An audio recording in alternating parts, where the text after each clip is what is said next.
生活人民共和国在过去74年间，特别是在经济。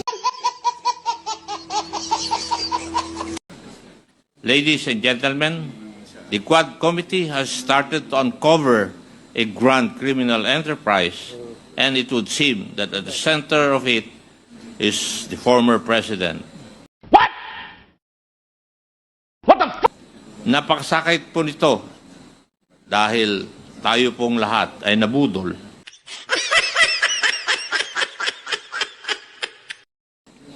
Mahirap po ang trabaho natin dito sa Quadcom. Walang gustong pumalag sa sistema. Walang gustong bumangga sa isang popular na dating presidente. Pero kami po, tulad niya ay halal ng taong bayan.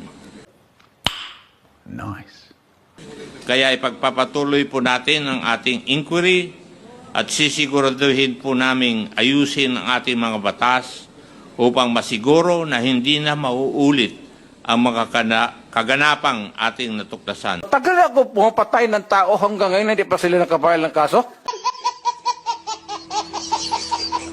Mr. Chair, another addition to the list that's growing by the minute. I'm asking the ICC to hurry up.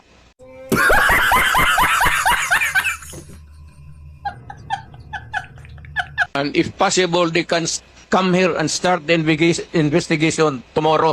Punta na sila dito bukas, umpisahan na nila ang investigation.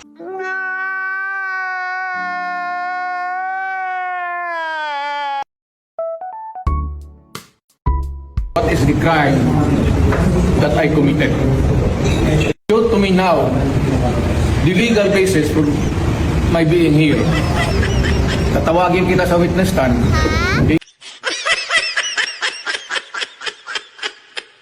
Ikaw, you're the person who arrested me. May I know the reason why?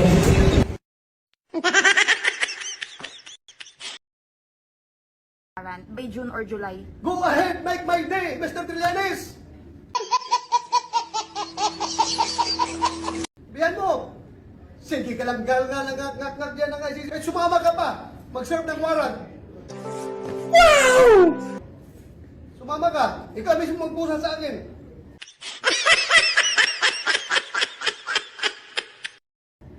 A few moments later.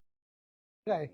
Basta ako, handa lang ako na just in case mag-issue sila ng warrant of arrest, I am ready to challenge them before the Supreme Court. Hihingi ako ng, I will seek judicial relief.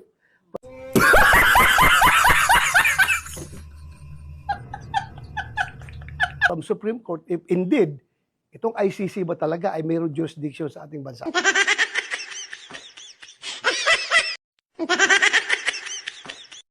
Yun na ang dating Pangulong Duterte na sa ICC.